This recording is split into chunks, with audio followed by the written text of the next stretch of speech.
This is a NaturalSof training and sales guide to cover the proper catalytic treatment of water systems with multiple events that cause scaling.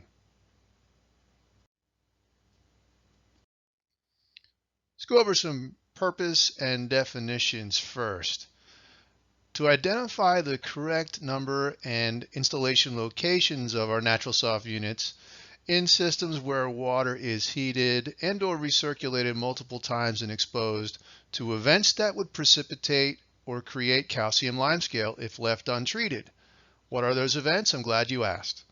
These events that would precipitate or create calcium limescale would be water being heated and cooled multiple times or heated to varying degrees at more than one stage in a system. For the purposes of this discussion, these are the events. There are other things that cause scale, but this is what we most frequently deal with. Some examples would be in domestic hot water boiler systems, dish machine booster heaters external from the dishwasher, evaporative or swamp coolers, and swimming pools. Let's look at a graphical explanation as to what's happening when calcium is precipitating out of the water. So the graph on the right just at a high level and simply represents the grains per gallon of calcium hardness in water. And each time that an event occurs that we've already defined, a small percentage of that calcium precipitates each event. So once water is treated and then gets heated once, there's the potential for precipitation of scale. Since we're already treating that water on the incoming line, we prevent that event one, if you will, from being a problem. Then the total calcium may remain the same if new water is introduced, or it may actually reduce if evaporation is occurring in the system. So you may be bringing new water in, you may be concentrating minerals depending on what type of system it is. Also a great reason to retreat. Either way, it's necessary to retreat the water prior to each event following that first one if we have pre-treatment.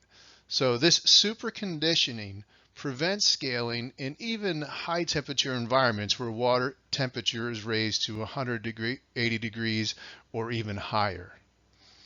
If multiple events occur in a single continuous loop, it means only one additional unit is required. We'll talk about some examples coming up here. Here's loop example number one in a traditional hot water circulating system. And you can see we've got the domestic hot and cold water properly treated with catalytic units. We've got a unit on the building main on the far left, number one, and number two is on the hot water recirculation loop before the water would return to the water heater. It's going to go back to that heater to be reheated multiple times. So events 1, 2, and 3, etc. occur in the same heater, and therefore only one additional NaturalSof unit is required. So that is just going to keep looping around and around, and we've got one additional unit because we've only got the potential for heating event taking place in that water heater. So 2 units for this example right here. This is another loop example in a domestic hot and cold water system. What's important here is the 3 units. There's a lot more going on in this system than the last example. But again, we have number 1 on the entire building water, so we're getting 100% of hot and cold. Number 2 is between the water heater and the storage tank. Talk more about that in just a second here. And number 3 is on a recirc that's coming back from a zone. Now, some designs include booster heaters in these zones and some do not. It's really important to understand that because that way you'll know how many times water is getting heated or potentially getting reheated in the system. If you're not sure, make sure you just account that each pump in the system and each loop is going to be retreated with another unit. So that's why you have 3 units in this versus 2 in the other. And the other thing that's separate here is the tank from the water heater. So this is really important because the new boilers, they're very efficient, but they move water very rapidly between the storage tank and the water heater to bring it up to temperature. So you're going to want to size the unit based on the pump that is delivering water from the tank into the inlet side of the water heater or boiler. And that's very important because each time that water gets reheated that way rapidly, especially in a domestic environment, you think about in a hotel or apartment where the water usage during the day is pretty low. So there's not a lot of new water coming in from number one and getting treated in this example. So that water is going to sit in the storage tank, cool down, and reheat. Could happen several times a day and get rapidly reheated. So that's a real hot spot for treatment, and that's where you want to super condition that water by placing the unit between the storage tank and the water heater. When in doubt, wherever there's a loop and a pump and a recirculation process, just size and add a Natural Sof based on that pump GPM. Typically, these recirculation loops are smaller sizes, and so it's really cheap insurance to make sure that water is super conditioned. How about dish machine booster heaters? These little heaters will sit outside of a dishwasher, external like the picture at the top there. They boost water typically to 180 degrees Fahrenheit to sanitize in the rinse cycle. And they're taking the water to that temperature is definitely an event that you want to retreat for. So you want to install a Natural Sof unit on the inlet side of the booster heater. Check the specs of the heater and match the GPM flow size up to the unit. If in doubt, just match the line size coming into the heater, and that way if you're going to give a budget number, you're always good there. We can match up the actual flow rate. These are typically the 3/8 NS05 or the 1/2 inch NS1 050. But just get all the specs off the equipment, and that way you can tell.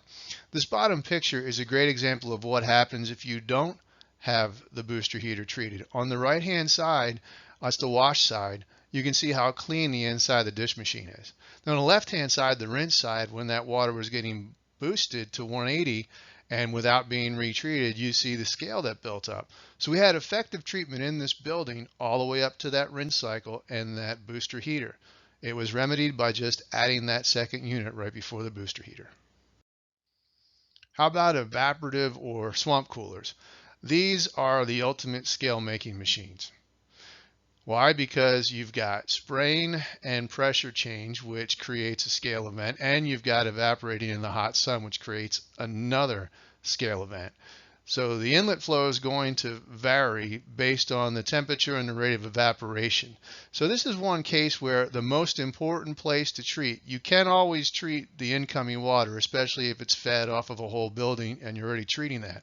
But more importantly than the water inlet is the loop that's inside the swamp cooler between the circulating pump and the water sprayers. That's where you want to place your Natural Sof unit, and you're going to base it on the pump GPM. Now, sometimes the pump gets replaced. If the pump GPM is unknown and you can't get the make and model for any reason, or in the process of replacing a pump, get the make and model of the cooler itself, and the manufacturer will be able to provide us with the GPM requirements because they have it spec'd out for how much water needs to get to the sprayers and down through that media to create the cooling event that they need to happen to make those efficient. Swimming pools. Now, not all swimming pools have heaters. We're going to assume that you could have it either way, but all swimming pools can have scale issues because that is essentially a large hot water recirculation loop, and you're heating water in the sun. That certainly counts as an event. So if you're going to treat a swimming pool or water feature, you're going to install a Natural Sof unit in the filter loop sized by the GPM of the filter pump. That's very important and key. And then if there is a heater, make sure the unit is on the inlet side of the heater to properly protect it. And that's how you protect the swimming pool. Now the unit in that PVC on the right hand side is just for position only. I couldn't zoom in to see which is which in there, but that's the key. If there's no heater, you're just going to put it in that filtration loop. If there is a heater, make sure you got it in the loop on the inlet side of the heater. Remember, if water gets reheated, it must be retreated. Keep it simple and look for these events, and you'll never go wrong. Always size by the pump GPM that's in the loops or the systems, or get the make and model of the equipment, and we can typically track down the expected GPM going through it. If you need more information or have any follow-up questions, just ask us at NaturalSof. Email us at info@naturalsof.com or call us toll-free at 844-966-7225, and you can ask for anyone in the office or ask for your regional representative based on where you are located in the country. There'll also be a link to download this presentation as a PDF and utilize that for your information.